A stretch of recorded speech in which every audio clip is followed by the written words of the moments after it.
It's been a minute, hasn't it? Yes, it has. It's been a minute.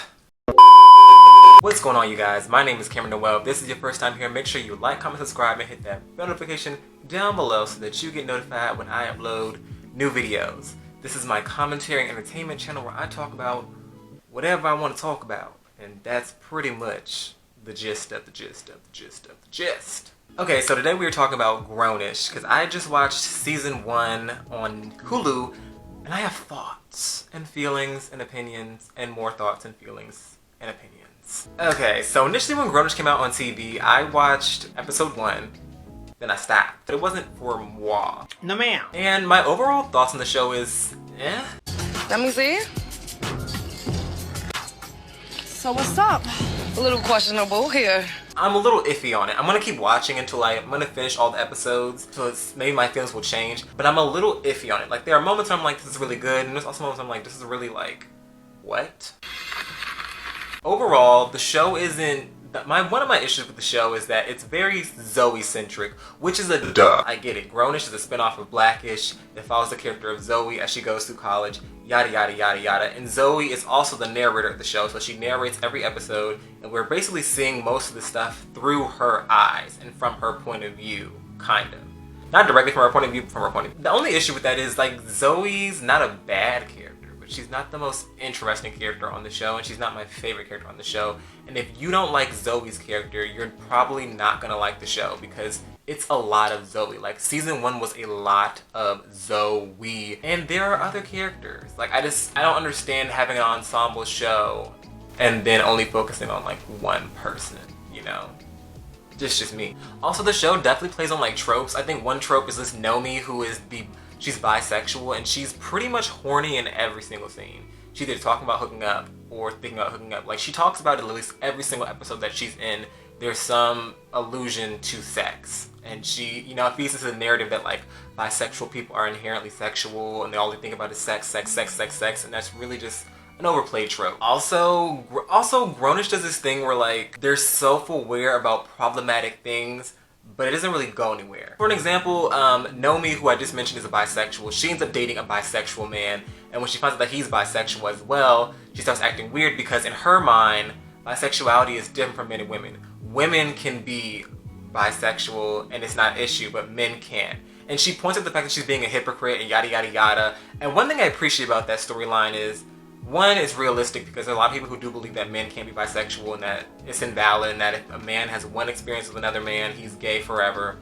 Not getting into that, it's stupid. But I appreciated how that situation ended because she basically tells him that, like, she can't deal with him being bisexual because she feels like she'll never be enough, and he just straight out is like, that's because you're insecure. Boom, and there we go. And walks away. And we don't hear anything else about it. And I'm like, great. But I would love to see some growth. Like, I don't know. Then again, that's season 1. Hopefully they'll tackle it again on season 2. But, like, I would love for her, like, to see her grow out of that mentality. That'd be a really great thing to see on the show. But, I mean, I appreciate him just being like, you're insecure and I don't have time for this. But, like, we need more. Another problematic moment is the episode where they talk about colorism and, like, dating hierarchy in high college. And how, like, a lot of, like, black women are not desired on predominantly white campuses. And they mentioned the character Aaron, who I'm gonna talk about the characters individually, but, like, right now, they mention Aaron.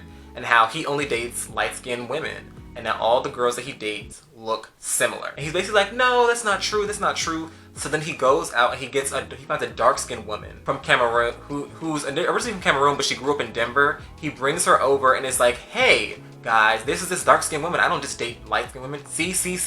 And he uses her as a prop and then essentially, like, walks away. And then, like, I mean, the girls acknowledge, like, is he serious? Like, this is really messed up. But, like, they don't talk about it. Like, they just acknowledge that he used her as a prop. But they don't, like, chastise him or, like, go in on him. They just kind of just like, wow, I can't believe he did that. And he walks away. And that's kind of like, that's still kind of where that ends. Like, being self-aware about problematic behavior doesn't make it any less problematic. Like, it's still problematic. I appreciate the show pointing out that it's problematic, but, like, I think we need to see the characters, like, reckon with it. Like, I think it would be really strong if Nomi, like, acknowledged that, okay, I have some, like, internalized biphobia, I need to deal with that. Or Aaron being like, okay, I have a preference for lighter-skinned women, I need to deal with that.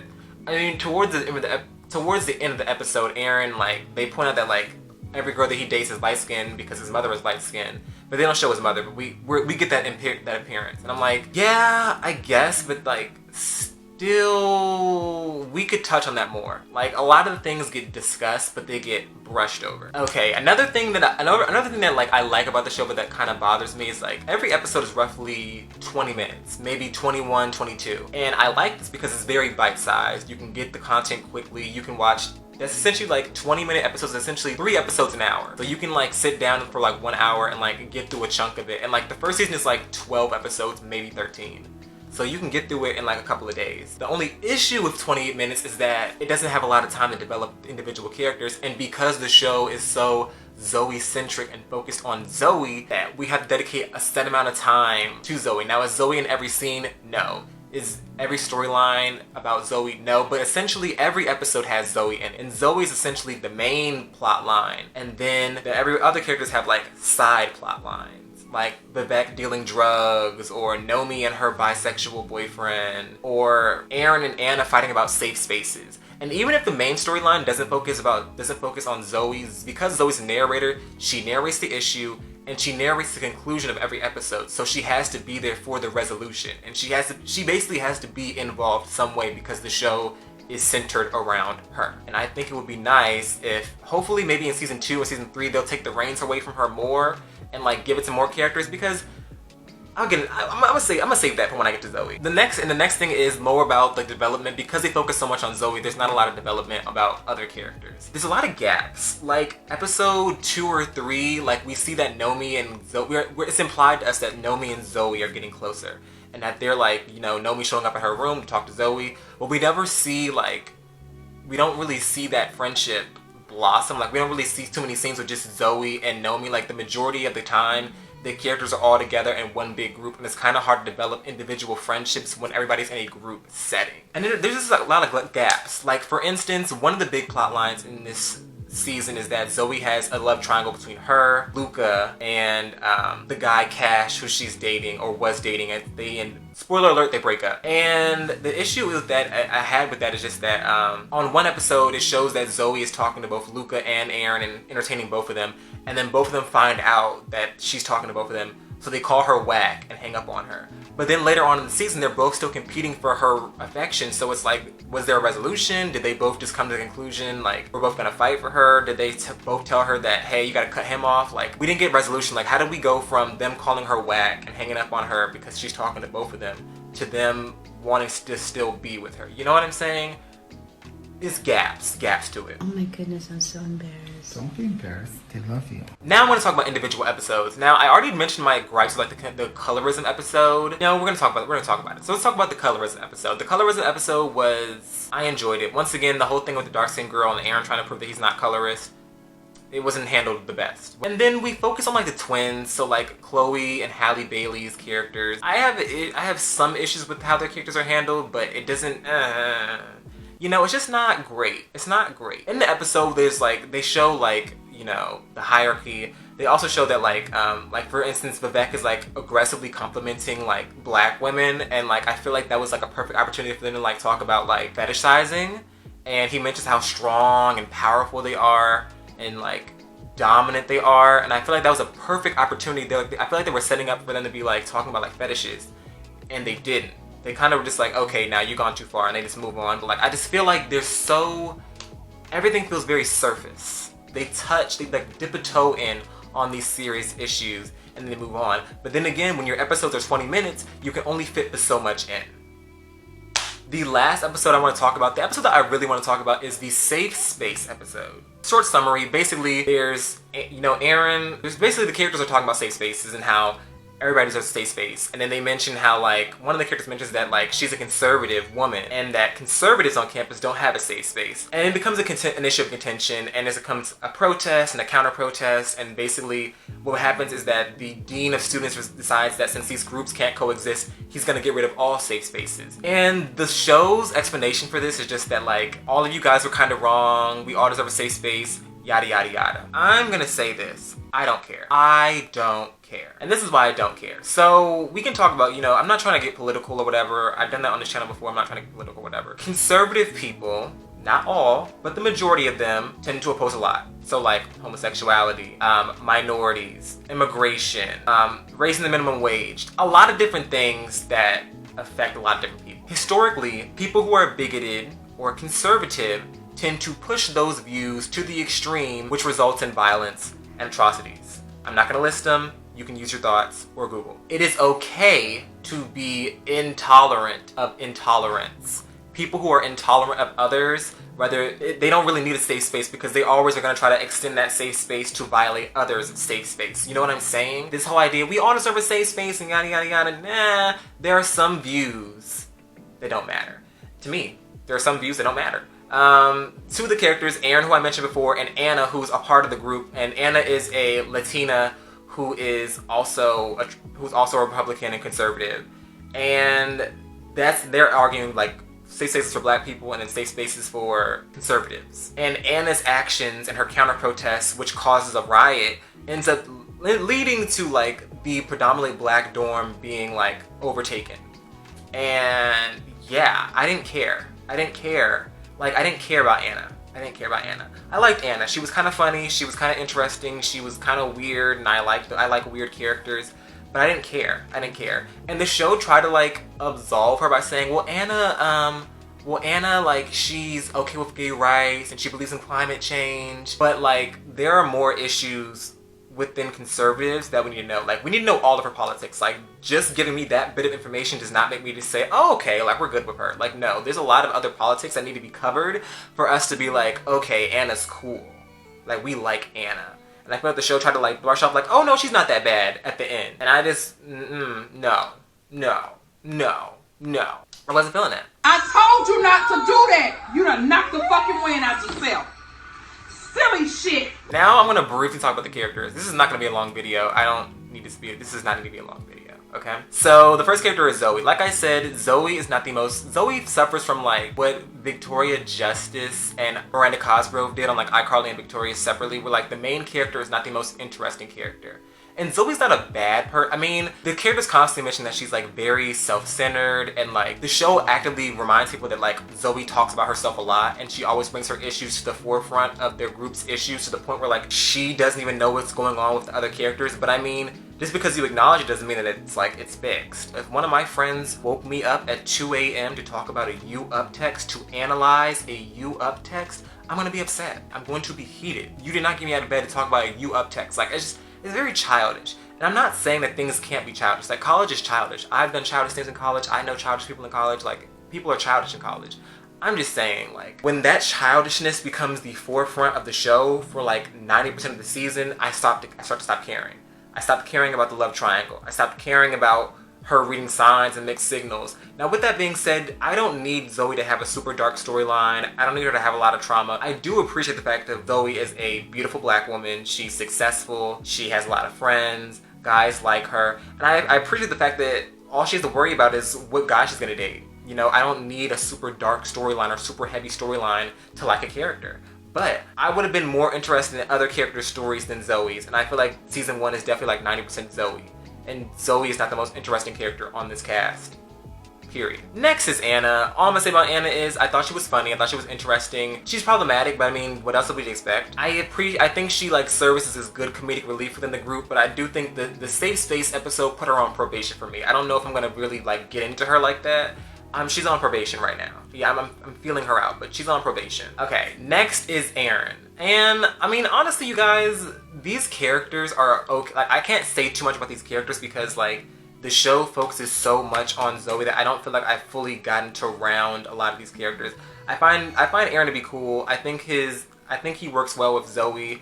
I kind of was rooting for him more than Luca, but just because he was the first one to admit his feelings and he seems to be more forthcoming, but I'm not too mad about it. I will say one key moment that really made me like him, that I feel like Grownish has these moments where things really are really good. And one of those things was Zoey made a joke and she was like, because Aaron is like very pro-black and everything and we love it, we love that. But she was talking about, she made a smart comeback about, oh yeah, what jobs are there for revolutionary? And like, you can see on his face just drops and this man just gets sad, like his whole life is over.